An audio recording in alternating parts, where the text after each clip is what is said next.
तो यहाँ पर सबसे पहले है कि ये जो पिक्चर दिया हुआ है क्या है, ये पिक्चर, ये जो बनाया गया है, ये आर्ट जो बनाया गया है, ये फ्रेडरिक सोरियू ने 1848 में, ठीक है, जो कि एक आर्टिस्ट हैं, जो कि एक ठीक है, इन्होंने ये प्रिंट दिया था। और अब क्या है पहले तो ये देख लो, और इस पे पिक्चर बेस्ड क्वेश्चंस भी बन सकते हैं। ओके, हालांकि पिछली बार ऐसा नहीं आया था बोल के, बट फिर भी हमको देखना है। The dream of world wide democratic and social republics, मतलब आपको पता है कि सिर्फ यूरोप नहीं, पूरी दुनिया भर में, ठीक है, ज्यादातर जगहों में क्या सिस्टम था, क्या डेमोक्रेसी थी, क्या रिपब्लिक था? नहीं, उस टाइम पे सिर्फ एब्सोल्यूटिस्ट या कह सकते हो जो मोनार्की फॉर्म है, राजा महाराजा का सिस्टम चलता था, है ना। तो लोग जो है धीरे धीरे थोड़ा सा, मतलब कि कह सकते हो उनको थोड़ा सा नॉलेज हुआ, थोड़ी ज्यादा समझ हुई, और उनको ये समझ में आया कि ये जो सिस्टम है इससे इक्वालिटी नहीं होती, हर इंसान को जीने का बराबर अधिकार है। तो ये सारी जो फीलिंग्स डेवलप होने लगी, तो धीरे धीरे करके लोगों में अब यहाँ पर देखो नेशनलिज्म की बात करी गई है, तो मतलब कि अब बात ये हो रही है कि अब ये राजा महाराजा का सिस्टम को हटाया जाए और एक नेशन स्टेट का कंसेप्ट लाया जाए। मतलब जैसे हम जानते हैं अलग अलग देश है, इंडिया है, अमेरिका है, ठीक है, तो जो भी कंट्रीज है, तो ऐसा कंसेप्ट लाया जाए, ठीक है। अब ये क्यों हुआ, क्या रीजन थे इसके पीछे, ठीक है, तो वो सब चीजें हम देखने वाले हैं। बट यहाँ पर ये जो अब इमेज दिया हुआ है, इसमें देखो अब क्या दिया गया है, इसमें ये शो करने की कोशिश की गई है कि जो इतनी बड़ी लाइन, ये लोगों की जो इतनी बड़ी लाइन लगी हुई है, ठीक है, ये स्टैच्यू ऑफ लिबर्टी, आपको पता है स्टैच्यू ऑफ लिबर्टी क्या इंडिकेट करती है। तो यहाँ पर मतलब बेसिकली आजाद देश, आजादी, नेशन स्टेट, ये कंसेप्ट जो है ये लोग लाना चाहते हैं। और धीरे धीरे लोग देखो इस चीज को पार करते हुए अपने अपने देश का झंडा, नेशन स्टेट आ गया तो ये फ्लैग का कंसेप्ट आ जाएगा, तो अपने अपने देश का फ्लैग जो है वो लेके और मार्च कर रहे हैं, ठीक है, ताकि वो ये जो डेमोक्रेटिक और social Republic form of rule ले आए, ठीक है। तो ये ड्रीम कर रहे हैं लोग, मतलब ऐसे सोच रहे हैं यहाँ पर, या फिर पूरी दुनिया की यही चाहत है, ठीक है, कि ऐसा हो। और देखो इसमें और क्या बताया गया है कि लोग जब ऐसा चाह रहे हैं तो जो जीसस क्राइस्ट है, ठीक है, या जो भी भगवान है, ठीक है, वो आशीर्वाद दे। देखो यहाँ पर सभी लोग मिलके आशीर्वाद दे रहे हैं कि हाँ भाई ये अच्छी चीज हो रही है। और क्या है, देखो यहाँ पर ये जो कचरे का ढेर पड़ा है, इसमें आप देख सकते हो यहाँ पर क्राउन, ठीक है, तो ऐसी जो भी चीजें हैं मतलब किंग के को रिप्रेजेंट करती है, वो सब चीजें खत्म हो रही है। तो यानी मोनार्की खत्म होके और ये डेमोक्रेटिक फॉर्म, ये रिपब्लिक फॉर्म ऑफ जो सिस्टम है वो लाने की चाहत है, ठीक है। तो ये जो है फेडरिक सोरियू ने 1848 में अपने प्रिंट में ये दर्शाने की कोशिश की थी। अब यहाँ पर आगे देखते हैं गाइस। यस, तो इस चैप्टर में हमको 6 पार्ट्स है टोटल, या सब यूनिट्स कह सकते हो यहाँ पर। तो इसमें हमको सबसे पहले देखना है, मतलब शुरुआत जो है वो रेवोल्यूशन से ही हुई। तो आपको पता है कि मतलब 9th में हमने ऑलरेडी पढ़ा है फ्रेंच रेवोल्यूशन। तो वो जो फ्रेंच रेवोल्यूशन था वो पहला इंप्रेशन था इस चीज के ऊपर, नेशनलिज्म वाली जो फीलिंग है, ठीक है, फ्रांस में सबसे पहले इस, अब क्या कैसे डेवलप हुआ वो हमको देखना है। सो French revolution and the idea of nation. उसके बाद सेकेंड पढ़ना है हमको making of nationalism in Europe, French revolution से बाकी यूरोप में क्या संदेश या वो देखना है। तीसरा है द एज ऑफ रेवोल्यूशंस, 1830 से लेके 1848 में, मतलब पूरे यूरोप में ज्यादातर जगहों पर रेवोल्यूशंस हो रहे हैं, बदलाव की कोशिश हो रही है, बदलाव आ रहा है, ओके। और उसके बाद चौथा हमको पढ़ना है the making of Germany and Italy, unification of Germany, unification of Italy, ठीक है, इंपॉर्टेंट पार्ट है चैप्टर का, इंपॉर्टेंट क्वेश्चन है, तो इसको देखना जरूरी है। इसके बाद पांचवा होगा विजुअलाइजिंग द नेशन, ठीक है, मतलब देश की फीलिंग आ तो रही है पर उसको लोगों को कैसे, मतलब लोगों के अंदर कैसे उसको ये किया जाए, ठीक है, तो ग्रो कराया जाए। तो उसके लिए जैसे हमको पता है कि इंडिया के लिए हम अपने देश के बच्चों के लिए हम या सिर्फ बच्चे ही लोगों के लिए उनको उनके अंदर वो फीलिंग आए देश के लिए, तो हमने भारत माता की एलिगरी बनाई, ठीक है ना। तो वो क्या है, वो नेशन को विजुअलाइज करना, इससे लोग ज्यादा कनेक्ट कर पाते हैं। ओके, तो वैसे वहां पर भी है। और उसके बाद लास्ट में होगा नेशनलिज्म एंड इंपीरियलिज्म। इंपीरियलिज्म मतलब क्या है, फोर्सिबली किसी दूसरे देश पे कब्जा करना। जैसे आपको पता है यूरोपियन कंट्रीज, बाकी कई सारे कंट्रीज इंडिया पे भी कब्जा किया, ठीक है, कॉलोनी बनाया, तो वो सब चीजें इंपीरियलिज्म है, तो वो भी हम देखेंगे। So starting with the first one, French revolution and the idea of nation. Now launching Byju. तो यहां पर सबसे पहले फ्रेंच रेवोल्यूशन स्टार्टेड इन 1789, ठीक है, ये चीज आपने ऑलरेडी 9th में पढ़ी है, तो आप इसको उससे कनेक्ट करते जाओ। सो French revolution started in 1789 which has the first impression of nationalism in Europe, ठीक है। तो ये फ्रेंच रेवोल्यूशन नेशनलिज्म का पहला इंप्रेशन था यूरोप में। ओके, इसके बाद फ्रेंच पीपल डिमांडेड, अब इसमें क्या चाहत हो रही थी, French people demanded abolishment of monarchy and establishment of democracy. मतलब यही है ना नेशनलिज्म, यानी क्या, जो हम अभी फेडरिक सोरियो के प्रिंट की बात कर रहे थे, वही चीज शुरू हो रही है यूरोप में। सबसे पहले कहां पर, फ्रांस में। तो पहला इंप्रेशन फ्रांस में पड़ा। वहां के लोग क्या चाहते थे, मोनार्की खत्म करना, एबोलिशमेंट मतलब खत्म करना, मोनार्की खत्म करना, और क्या एस्टेब्लिश करना, डेमोक्रेसी, ठीक है, लोगों का शासन। ओके, अब इसके बाद major changes during French revolution, क्या क्या चेंजेस हुए, ठीक है, फ्रेंच रेवोल्यूशन के दौरान। ला पात्री, ली सितोयन, ला पात्री और ली सितोयन। ला पात्री का मतलब है द फादरलैंड, ली सितोयन का मतलब है सिटीजन्स ऑफ द कंट्री, ठीक है। तो यहाँ पर मतलब अब जो नेशनलिज्म वाली फीलिंग की बात हो रही है कि हमारे देश को हमारे लोग जो उसके सिटीजन्स है, ठीक है, उनका वो देश है, ठीक है, और वो देश जो है हमारा फादरलैंड, ठीक है। सो दिस, ये जो दो फीलिंग थी फ्रांस में, ये ज्यादा एम्फेसाइज होने लगी। So this emphasised United community and equal rights. इससे, ठीक है, पूरे कम्युनिटी का यूनिटी और इक्वल राइट्स की बात होने लगी। इसके बाद नेक्स्ट क्या है, power transferred from monarchy to common people. तो जब ये फ्रेंच रेवोल्यूशन हुआ तो इससे क्या हुआ कि जो पावर है वो ऑब्वियसली मोनार्की तो एबोलिश होने लगा, तो पावर जो है वो कॉमन पीपल को मिलने लगा। इसके बाद ये सब चीजें, नेशनलिज्म पहली शुरुआत, ठीक है, फ्रांस से हो गई है। इसके बाद धीरे धीरे करके वो स्प्रेड होगा।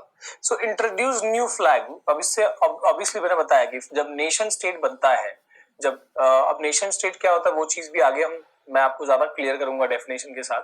बट फिलहाल नेशन स्टेट यानी कि एक ऐसा अब सब जो रीजन जहां पर कॉमन हिस्ट्री, कॉमन कल्चर, ठीक है, कॉमन कम्युनिटी वाले, कॉमन लैंग्वेज, जो भी चीजें कह सकते हो आप, तो ऐसे जो लोग हैं, जरूरी नहीं कि कॉमन लैंग्वेज, ठीक है, बट कॉमन हिस्ट्री बेयर करने वाले मेनली, ठीक है, लोग रहते हैं। तो उस हिसाब से उनका एक फ्लैग होना चाहिए, नेशन, कोई एक नेशन है तो। सो दे इंट्रोड्यूस फ्लैग। और क्या हुआ, French become the national language. French जो है वो नेशनल लैंग्वेज बना दिया गया। New national anthem compose and oath taken. नया नेशनल एंथम बनाया गया और कस्में खाई गई भाई देश के लिए। उसके बाद state general elected by common people and renamed national assembly. State generals बनाए गए, रिप्रेजेंटेटिव्स बनाए गए लोगों का, मतलब अब बेसिकली वो डेमोक्रेसी से के हिसाब से, और नया नेशनल असेंबली बनाया गया। Internal custom duties were abolished. मतलब देश के अंदर ही जो टैक्सेस चलते थे, जो कस्टम ड्यूटीज चलती थी, उसको खत्म करी गई। अगर वो एक ही देश है तो कस्टम कैसा, कस्टम तो बाहर से कुछ चीज आएगी या, ठीक है, तो उसके ऊपर लगता है। तो यहाँ पर कैसा कस्टम ड्यूटी, वो खत्म किया गया। Nationalism idea taken abroad, was taken abroad by French army. तो ये जो नेशनलिज्म की फीलिंग जो फ्रांस में शुरू हुई है, अब फ्रेंच आर्मी उसको बाहर दूसरे, मतलब यूरोप की दूसरी कंट्रीज में उसको ले जाने लगी। अब इसके बाद क्या हुआ, ये तो 1789 में जब जो यहाँ पर रिफॉर्मेशन हो रहा है, यहाँ पर जब लोग डेमोक्रेसी के साथ सामने आ रहे हैं, तो 89 यानी 10 साल बाद, 1789 के 10 साल बाद यानी 1799 में क्या हुआ, नेपोलियन की एंट्री हुई थी। Napoleon seized political power, Napoleon ने जो यहाँ पर लोगों के पास जो शासन मिली थी, लोग जो एंजॉय कर रहे थे, उसको नेपोलियन ने खत्म कर दिया। अब नेपोलियन अपना रूल ले आ गया। ठीक है, अब देखो नेपोलियन की दो बातें यहां बताई है। ठीक है, positive and negative impact. Hold on, yes, तो देख लेते हैं कि 17 यानी 10 साल बाद जब 1799 में नेपोलियन ने जब पावर लिया फ्रांस का, तब क्या हुआ। ठीक है, तो यहाँ पर अगेन एक डिक्टेटर आ गया, मोनार्की खत्म हुई, डिक्टेटरशिप आ गया। लोग मतलब समझ नहीं पाए, या लोग जो है अपना एंजॉय कर रहे थे अपनी डेमोक्रेसी, और पूरी तरह से वेल सेट नहीं हुई थी। इस वजह से नेपोलियन ने उसका फायदा उठा के और पॉलिटिकल पावर को अपने हाथ में ले लिया। ठीक है, सिविल कोड ऑफ 1804, अब नेपोलियनिक कोड भी कहते हैं। दिस इज वेरी इंपॉर्टेंट, इसको ध्यान से देखना है। ये अब मैं पॉजिटिव बातें बताऊंगा, इसका नेगेटिव भी। ठीक है, यानी जो एडवांटेजेस है और जो डिसएडवांटेजेस है, ठीक है, या लिमिटेशन, तो वो दोनों बातें बात करेंगे हम यहाँ पर। सो नेपोलियन जब आया 1799 में, तो 1804 में नेपोलियन ने अपना सिविल कोड दिया, जिसको नेपोलियनिक कोड भी बोलते हैं। ये क्या क्या बातें हैं, सो यहाँ पर इसको अच्छे से समझ लेना, क्योंकि इसके बेस्ड क्वेश्चन बहुत ज्यादा आते हैं। ठीक है, सिविल कोड के ऊपर क्या क्या हुआ उसके अंदर। एस्टेब्लिशमेंट, ही एस्टेब्लिश्ड इक्वालिटी बिफोर लॉ, मतलब क्या, अच्छी बात है कि कोई भी, चाहे अमीर हो, चाहे गरीब हो, चाहे प्रीस्ट हो, चाहे कॉमन मैन हो, ठीक है, सबके लिए लॉ जो है वो बराबर है, अच्छी बात है। ठीक है, दूसरी पॉजिटिव बात क्या हुई, राइट टू प्रॉपर्टी, सबको प्रॉपर्टी या लैंड जो भी चीजें हैं वो होने का सबके पास अधिकार होना चाहिए, अच्छी बात है। फ्यूडल सिस्टम वाज एबोलिश्ड, ये जो जमींदारी सिस्टम होता है जिसमें लोग गुलाम की तरह जमींदार के पास काम करते, वो सारी सिस्टम को खत्म किया गया। फ्रीड पीजेंट्स फ्रॉम सर्फडम, वही गुलामी खत्म करी गई। ठीक है, इसके बाद गिल्ड रेस्ट्रिक्शंस वर रिमूव्ड, ठीक है, जो ट्रेड रेस्ट्रिक्शंस वो सब चीजें थी उसको हटा दिया गया। Transport and communication system was improve, ठीक है, अच्छी बात है, ट्रांसपोर्ट कम्युनिकेशन सिस्टम इम्प्रूव किया, लोगों के लिए अच्छा है। तो ये सारी पॉजिटिव बातें हैं सिविल कोड की, नेपोलियनिक कोड की। अब जो ड्रॉबैक्स है वो देख लेते हैं, लोगों को जो बात पसंद नहीं आई वो देखते हैं। सो ही इंक्रीज टैक्सेस, टैक्स बढ़ा दिया, नहीं भाई ये नहीं चलेगा, रेस्ट्रिक्शन हटा रहे हो बट टैक्स बढ़ा रहे हो आप, गलत बात। ठीक है, इसके बाद सेंसरशिप वाज इम्पोज्ड, ठीक है, मतलब अगर कोई बंदा या कोई रिपोर्टर अगर नेपोलियन के खिलाफ बात करेगा तब तो गया, ठीक है, मार दिया जाएगा भाई। ठीक है, सो सेंसरशिप वाज इम्पोज्ड, सेंसरशिप यानी कि कोई भी बंदा नेपोलियन या उसकी जो सरकार है उसके खिलाफ बोल नहीं सकता। ओके, तो यानी देखो शुरू में लोग चाहते थे कि हम फ्री हो, हम अपना, हमारा सरकार हो, शासन हो, लेकिन फिर ये गड़बड़ हो गई। ठीक है, and force to join French army. अब एक और ड्रॉबैक क्या है, लोगों को जबरदस्ती आर्मी में भर्ती किया जा रहा है, कितनी गलत बात है भाई, ऐसे कैसे, जिसको नहीं जाना है वो क्यों जाएगा। ओके, एंड अब यहाँ पर नेपोलियन ने ये सब चीजें करी।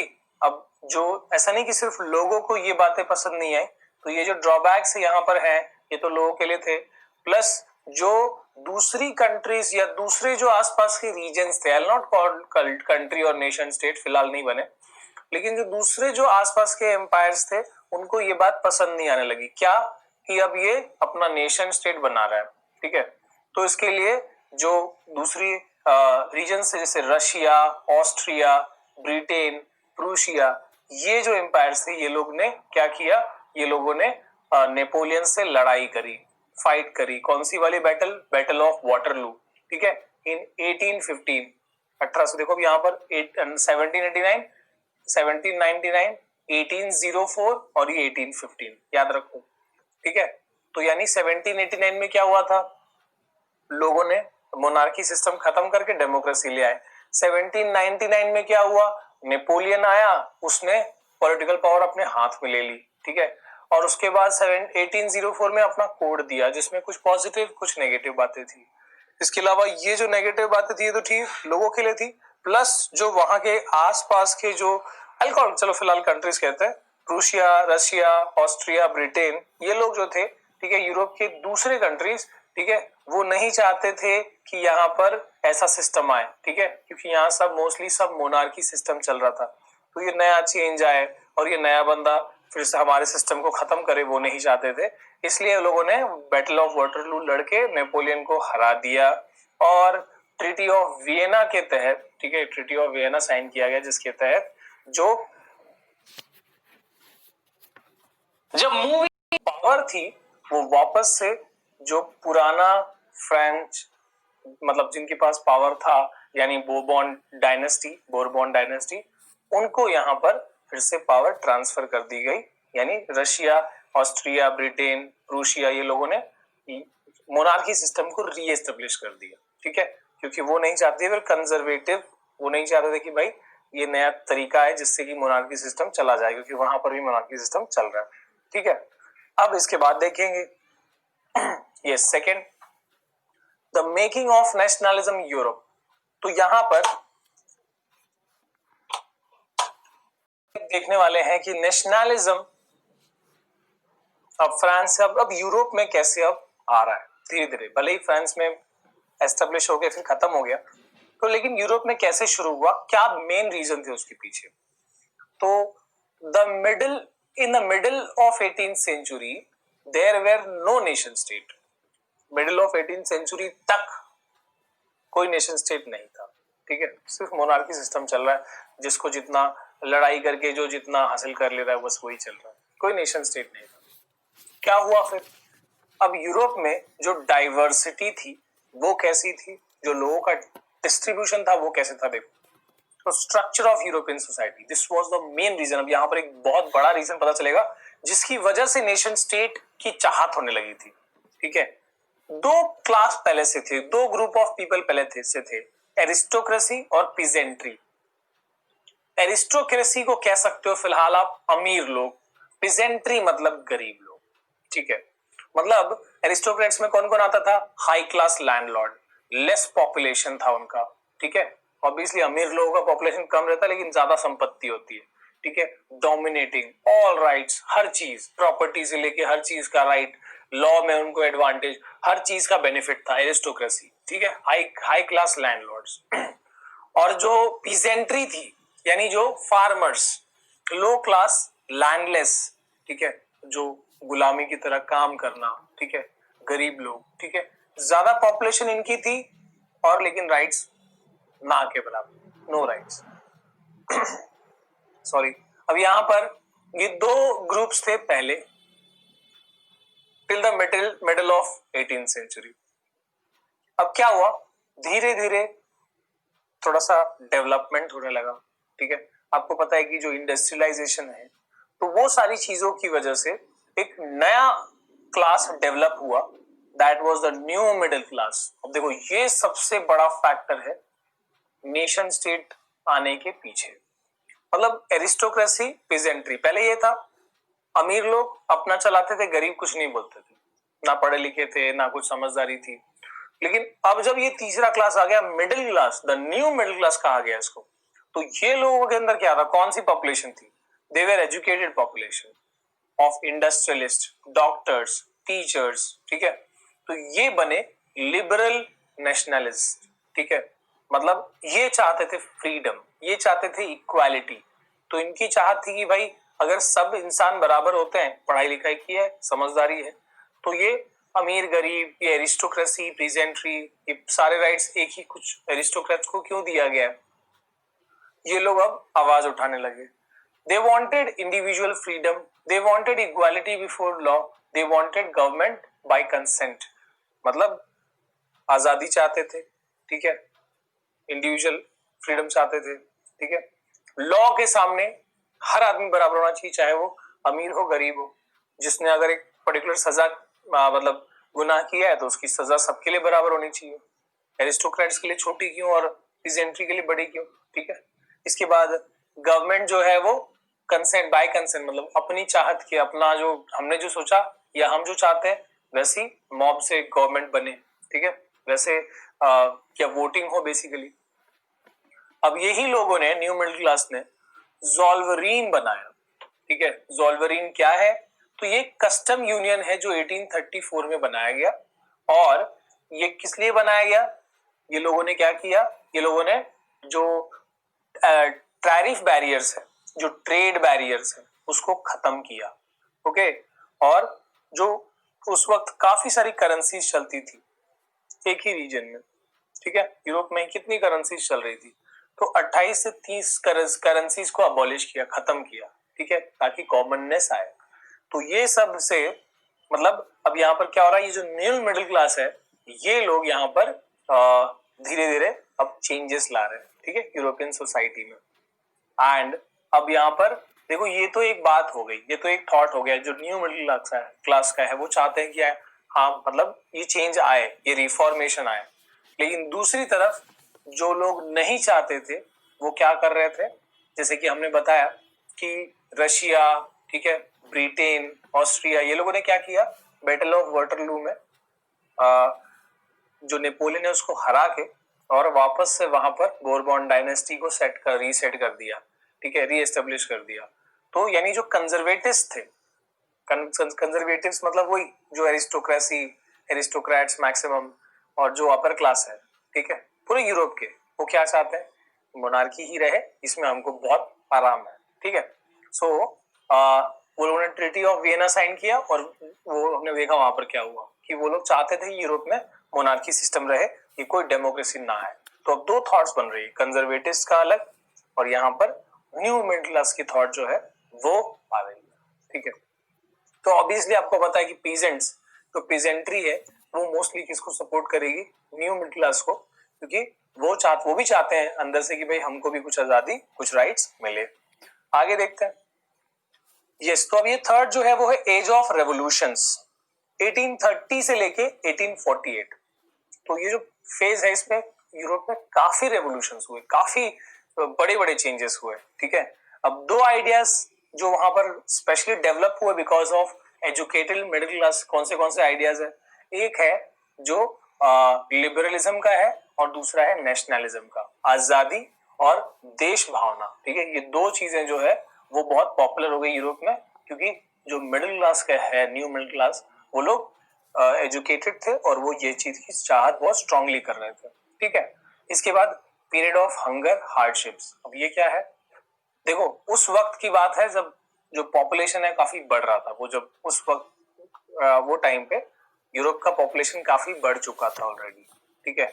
इसके बाद फूड की शॉर्टेज हो रही थी, पॉपुलेशन बढ़ गया लेकिन फूड प्रोडक्शन इतना नहीं बढ़ा, फूड की शॉर्टेज हो रही थी, okay. And machines led to unemployment, industrialisation की वजह से जो मशीनरीज आ गई तो लोगों को जो मतलब एक ही चीज जो समझो 10 आदमी काम करके बना रहा है, अब मशीन अकेला बना रहा है, तो उतने लोग अनएम्प्लॉयड हो गए।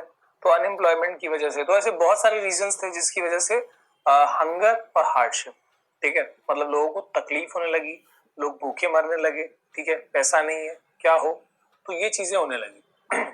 अब इसको बदलाओ, ऑब्वियसली जब पेट पे बात आएगी तो सबको गुस्सा आएगा, तो इसी का रिजल्ट जो है, इसी हंगर और हार्डशिप का जो इम्पैक्ट है वो दिखाई दिया सबसे पहले जुलाई रेवोल्यूशन में फ्रांस में। सो फ्रांस में जहां पर हमने बात की थी, क्या हुआ था वहां पे ट्रीटी ऑफ वियना में जब आफ्टर बैटल ऑफ वाटरलू जब नेपोलियन को हरा दिया गया, तो प्रूशिया, रशिया, ऑस्ट्रिया और जर्मनी ने फ्रांस में फिर से मोनार्की सिस्टम ले आ दिया, बोरबॉन डायनेस्टी को सेट कर दिया। लेकिन अब जब ये हार्डशिप, हंगर, जब ऐसा टाइम आया, लोग जब भूखे मरने लगे, जॉब नहीं है, तो ऐसे में अब एक और रेवोल्यूशन हुआ, that is the July revolution, और जिसमें फ्रांस के अंदर ये इसकी बात हो रही है, और इसमें क्या हुआ, बोरबॉन डायनेस्टी की जो बोरबॉन किंग है उसको वापस हटा दिया गया। चल, and constitutional monarchy was set up. Constitutional monarchy different होता है, नॉर्मल मोनार्की में पूरा राजा के पास होल एंड सोल पावर होती है, कॉन्स्टिट्यूशनल मोनार्की में राजा नाम के लिए नॉमिनल हेड होता है, बाकी जो है जो कॉन्स्टिट्यूशन बनता है उसके हिसाब से काम, रूल्स एंड रेगुलेशंस बनते हैं, ठीक है। तो वो सेट कर दिया गया और लुई फिलिपी को यहाँ पर हेड बना दिया गया, ठीक है, जो मोनार्की हेड है वो बना दिया गया, ठीक है। अब ये तो हो गया फ्रांस का। हम यहाँ पर एज ऑफ रेवोल्यूशन की बात कर रहे हैं, मतलब और जगह पे भी हुआ होगा रेवोल्यूशन, वही देखो यहाँ पर। सो सेकंड देखो यहाँ पर रेवोल्यूशन ऑफ ब्रुसेल्स, ठीक है। तो ये ब्रुसेल आपको पता है बेल्जियम का कैपिटल है, तो ब्रुसेल में Belgium got separated from new United kingdom of new Netherlands. तो बेल्जियम जो है वो अपने आप को सेपरेट कर लिया रेवोल्यूशन करके, नेदरलैंड का यूनाइटेड किंगडम ऑफ नेदरलैंड से अलग कर लिया। ठीक है, इसके बाद नेक्स्ट है Greek war of independence. Now ये भी आपको अच्छे से पढ़ना है इस पार्ट में भी, ठीक है, किताब में से इसको। For independence started in 1821 in Greece. Greece में 1821 में Greek war of independence start हुआ, ये डेट याद रखना।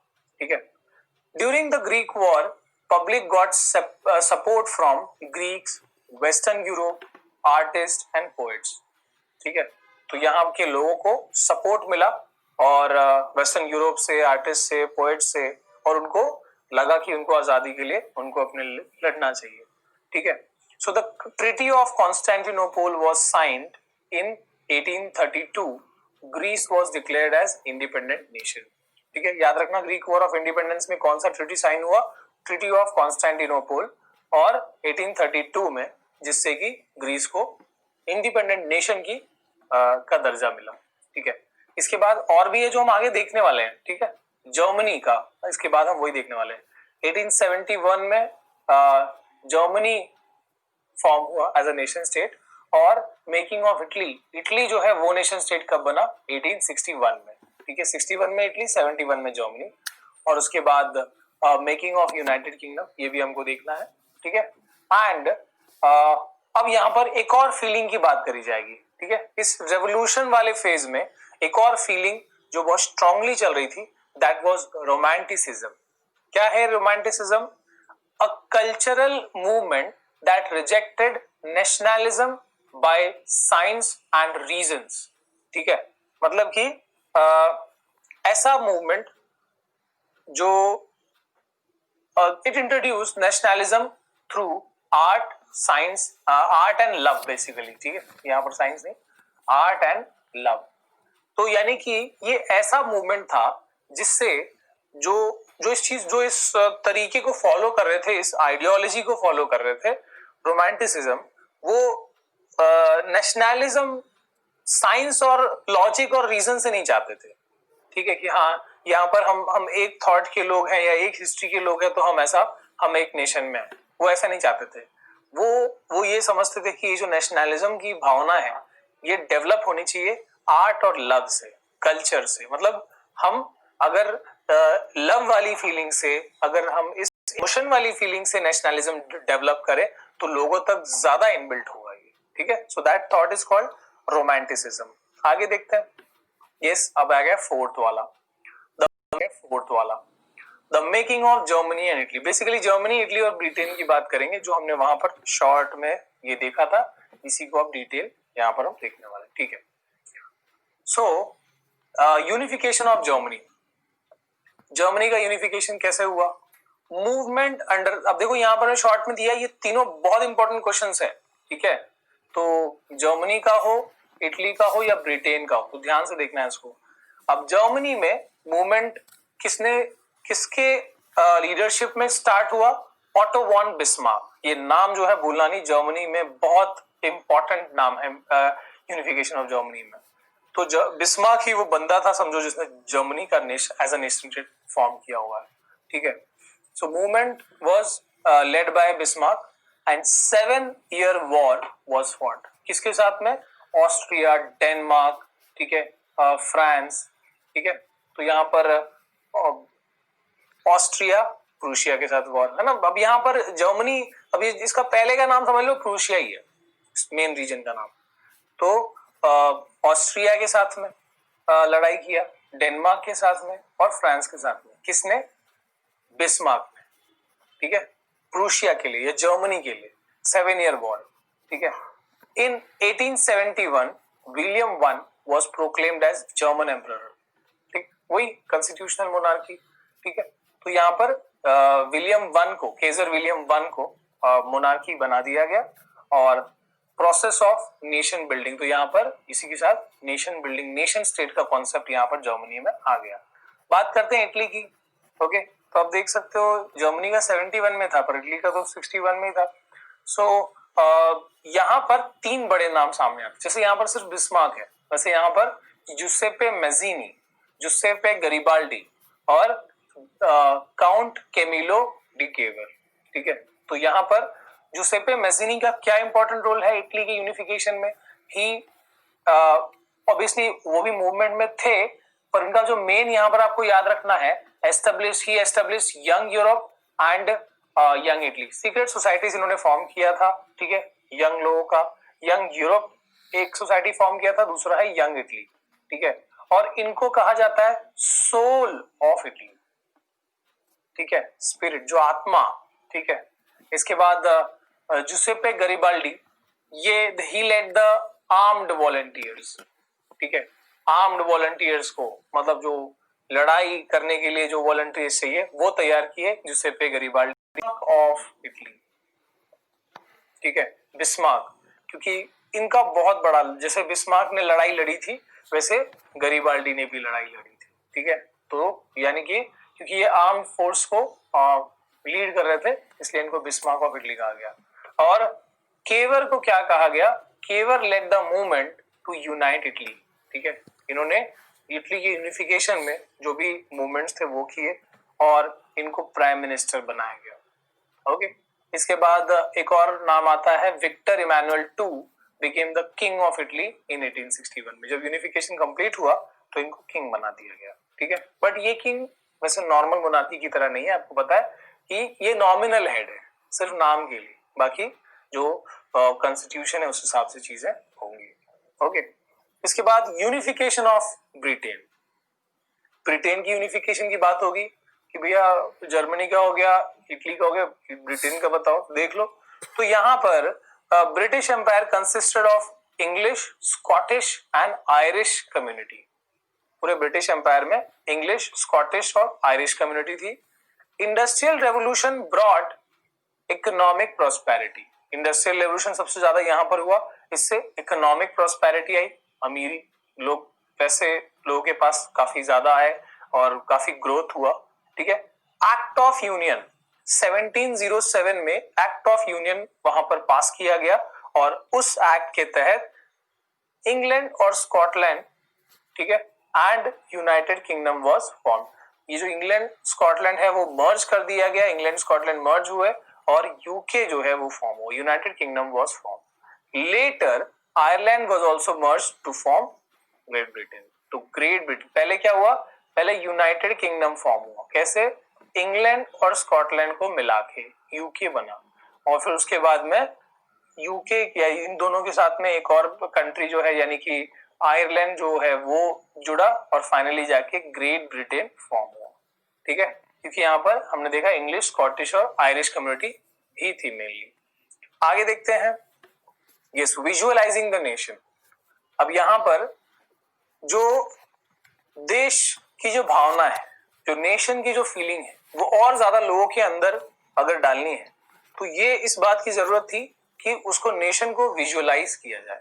ठीक है, कुछ इंप्रेशन दिया जाए, कुछ रूप दिया जाए। और जैसे हम इंडिया की बात करते हैं, यहाँ हमने भारत माता की काफी बाद में हमारे यहाँ पर हुआ, पर जो यहाँ से मेन शुरुआत हुई कहाँ से देखो, सो विजुअलाइजिंग द नेशन, इसके अंदर हमको पहले देखना है एलिगरी। एलिगरी क्या होता है सर? एलिगरी होता है व्हेन एन एब्स्ट्रैक्ट आइडिया, ठीक है, when an abstract idea is expressed through a person और थिंग। ठीक है, जैसे कि मान लो ग्रीड के लिए कोई सिंबल दिखा दिया जाए, ठीक है, फ्रीडम के लिए या लिबर्टी के लिए कोई एक सिंबल, कोई पर्सन या कुछ एक ऑब्जेक्ट को रिप्रेजेंट किया जाए, उसी चीज को हम एलिगरी कहते हैं। ठीक है, an allegorical story, two meaning, one literal one symbolic. ठीक है, अब जैसे यहाँ पर जर्मनी ने या जर्मनी के लिए जब नेशन स्टेट फॉर्म हो रहा था तो वहां पर ये जो इमेज है वो वहां पर बनाया गया था और जिनको जर्मेनिया नाम दिया गया था। जैसे मैंने कहा इंडिया के लिए भारत माता, वैसे वहां के लिए जर्मेनिया बनाया गया। ऐसी फ्रांस के लिए मरियान, ठीक है, मतलब उनके लिए कि हाँ भाई ये हमारी मदर नेशन है। ओके, तो ये देश को पर्सोनिफाई करने की कोशिश करी फीमेल एलिगरी से। Okay, so this was done by artist of 18th and 19th century. अब और सिंबल्स की बात करते हैं, जैसे कि यहाँ पर जो भी बताया गया उसको हम देख लेते हैं। 1 सेकेंड, ओके, तो इसमें देख सकते हो आप कि ब्रोकन चेन दिखाया गया है कि नहीं? देखो ये वाला ब्रोकन चेन। तो ये ब्रोकन चेन क्या सिग्निफाई करता है या क्या रिप्रेजेंट करता है? फ्रीडम, कि हाँ हम अब वो जंजीर से फ्री हो चुके हैं, ठीक है, फ्रीडम रिप्रेजेंट करता है। इसके बाद ब्रेस्ट प्लेट विथ ईगल, कहा गया ये वाला, क्या रिप्रेजेंट करता है? This is symbol of German empire, strength, strength represent करता है जर्मन एम्पायर, ठीक है। क्राउन ऑफ ओक लीव्स, ये क्या बताता है? Heroism. Crown of oak leaves ये बता रहा है हीरोइज्म, ओके। इसके बाद स्वॉर्ड, ये क्या बता रहा है? रेडीनेस टू, ये जो तलवार है ये बता रहा है कि भाई हम कभी भी फाइट करने के लिए तैयार है, ठीक है। बेसिकली हम अपनी रक्षा कर सकता है ना। Oak leave, oak branch around the sword, तो यहाँ पर ये जो बताया जा रहा है oak branch around the sword, ये क्या बता रहा है? विलिंगनेस टू मेक पीस, मतलब शांति बनाने के लिए हम तलवार उठा सकते हैं, ओके। इसके बाद black red and gold try colour, तो ये जो दिख रहा है ब्लैक रेड एंड गोल्ड, जो तिरंगा दिख रहा है इन लोगों का, ठीक है, वो क्या बता रहा है? Flag of liberal nationalist in 1848 banned by dukes of German state, ठीक है, जो उस वक्त का 1848 का फ्लैग बताया जा रहा है जर्मन स्टेट का। And rays of rising sun, ये जो रेज ऑफ राइजिंग सन है ये क्या बता रहा है? This is the beginning of new era, ठीक है, नए युग की शुरुआत, ठीक है, राइजिंग सन, ओके। तो ये कुछ सेंस बनाते हैं, ये जो एलिगरीज यहाँ बताए गए हैं जिनके शाब्दिक मतलब यानी लिटरल मीनिंग अलग है, बट इनका सिंबलाइजेशन कुछ और बता रहा है, ठीक है। ये हो गया। इसके बाद फाइनली जो यहाँ पर सिक्स्थ पार्ट है, नेशनलिज्म एंड इंपेरियलिज्म। तो during the end of 19th century के एंड में यहाँ पर nationalism started converting into imperialism. मतलब क्या हुआ कि अपने देश की फीलिंग जो है वो तो आ चुकी थी 19th सेंचुरी के एंड में, अब क्या हुआ वो धीरे धीरे कन्वर्ट होने लगा कि अपने देश के दायरे को बढ़ाया जाए, यानी कि दूसरे इलाके को भी कैप्चर किया जाए, ठीक है, दूसरे जगह को भी कैप्चर किया जाए। So this is called imperialism. इस वजह से वो लोग ट्रेवल करके और दूसरे आसपास के इलाके, कहीं दूर के इलाके एरियाज को वो लोग हमला करके जीतने लगे और उसको अपने अंडर में लेने लगे, ठीक है। The policy of expanding countries power by use of military और by other means is called imperialism. अपने कंट्री के पावर को बढ़ाना मिलिट्री को यूज करके या कुछ और तरीके यूज करके, ठीक है। जैसे इंडिया में वो जो ब्रिटिशर्स आए तो वो ट्रेडर्स की तरह बन के आए और यहाँ पर फिर वो लोगों ने कब्जा कर लिया बेसिकली। तो ये जो है इसी को इंपीरियलिज्म कहते हैं, ठीक है। तो पहले नेशनलिज्म की फीलिंग डेवलप हुई वहां यूरोप में और फिर इंपीरियलिज्म की होड़ लगी, लड़ाई, मतलब ऐसा हो गया कि कंपटीशन हो गया कि किसके पास कितना ज्यादा कॉलोनीज होगी, इस चीज की वहां पर लड़ाई शुरू हो गई। अब देखो उसकी वजह से एक और बड़ा जो घटना है वो यहाँ पर देखेंगे।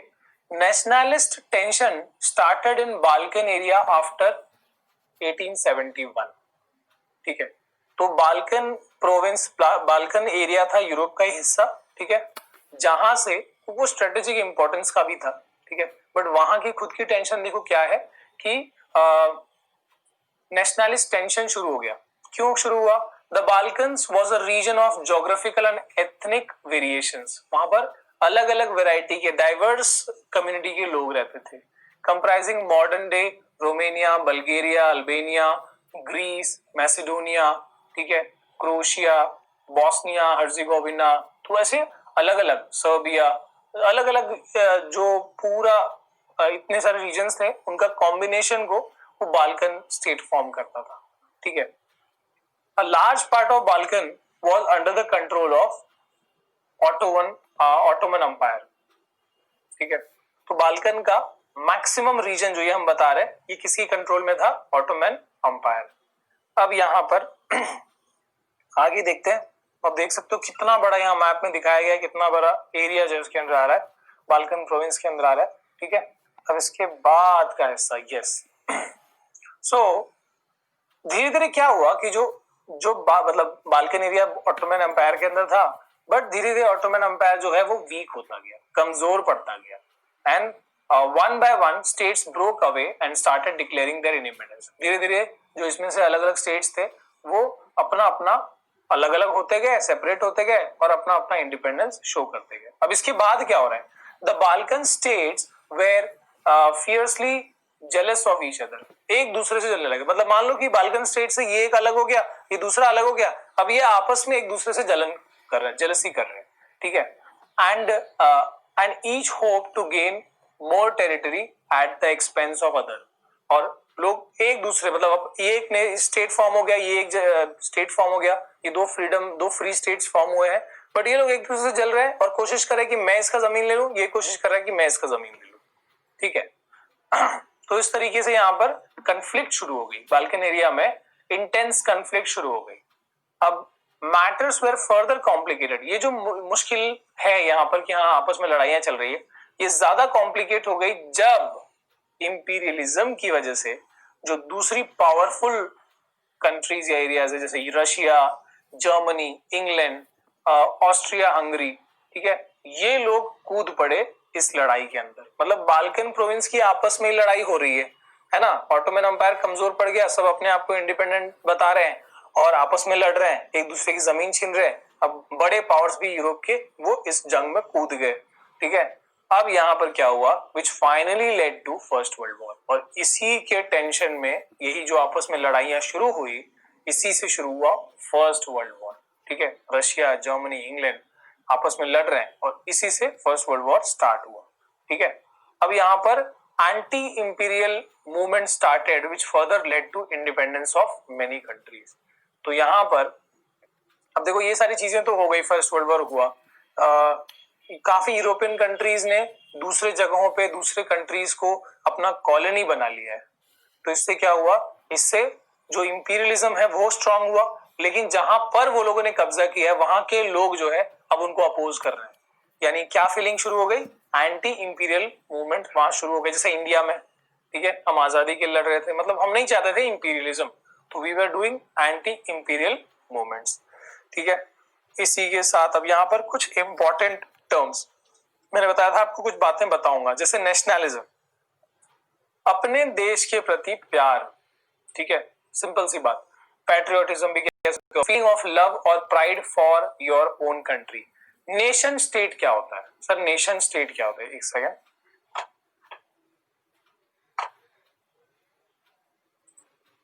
यस, नेशन स्टेट का मतलब है the one in which citizens share a sense of common identity, common history, common culture, common language, common tradition।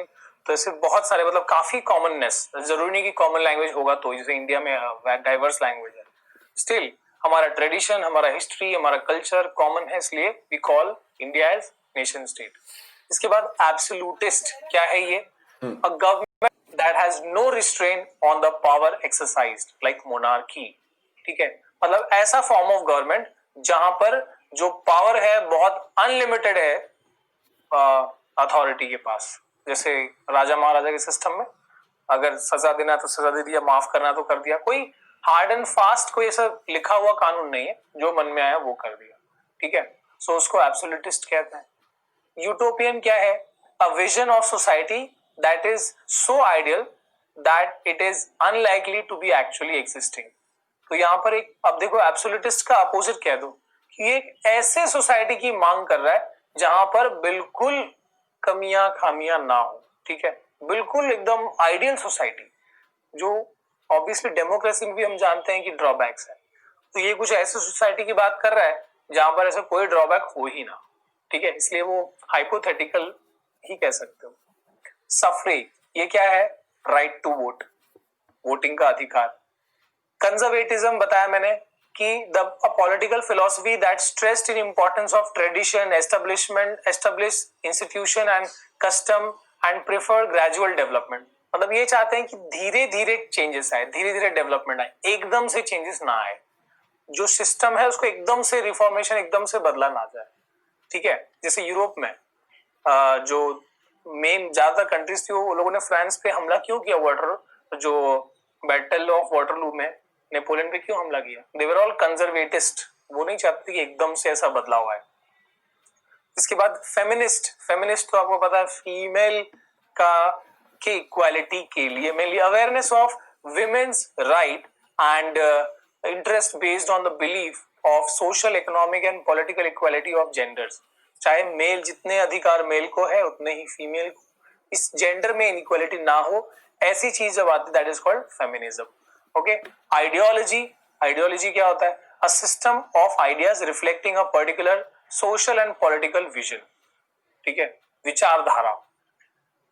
Ethnic relates to a common racial, tribal or cultural origin or background that a community identifies with or claims, ठीक है, जो commonness in culture, tribal, racial forms, ठीक है, उसको ethnic कहते हैं। इसके बाद allegories हमने बता दिया, when an abstract idea, for example greed, envy, freedom, liberty is expressed through a person or a thing, ठीक है। जैसे कि कोई सिंबल किसी चीज को सिंबलाइज कर, जैसे स्वॉर्ड, ठीक है, ब्रेवरी को सिंबलाइज कर रहा है, ये क्या है, एलिगरी है। इसके बाद इंपॉर्टेंट कैरेक्टर्स, जो यहाँ पर इंपॉर्टेंट कैरेक्टर्स है चैप्टर में, फेडरिक सोरियो, ये हमने पढ़ा, इन्होंने ये फ्रेंच आर्टिस्ट थे, ठीक है, who visualise his dream of a, जो पिक्चर सबसे पहले हमने चैप्टर में दिखाया, of a world made up of democratic and social republic. Napoleon, French dictator who demolished democracy, ठीक है ना, 1799 में डेमोक्रेसी को खत्म कर दिया था फ्रांस में। Louis Philippe, he was made constitutional monarch of France after July revolution, ठीक है, फ्रांस में कॉन्स्टिट्यूशनल मोनार्क बना दिया गया था, पता है आपको, जुलाई रेवोल्यूशन के बाद, ठीक है, 1830 की बात है। Kjær William one was proclaimed German emperor after unification, जब जर्मनी का यूनिफिकेशन हुआ तो 1871 में जर्मन एम्परर बना दिया। इसके बाद Giuseppe Mazzini establish young Europe and young Italy, कब बना था यंग इटली, 1831 में, ठीक है, सीक्रेट सोसाइटी। इसके बाद Giuseppe Garibaldi leaded armed volunteers, ठीक है, और इनको बिस्मार्क ऑफ जर्मनी का, बिस्मार्क ऑफ इटली कहा जाता था। Count Camillo de Cavour led the movement to unite Italy and he was made prime minister also. Victor Emmanuel II became king of Italy जब वहां पर यूनिफिकेशन कंप्लीट हुआ 1861 में।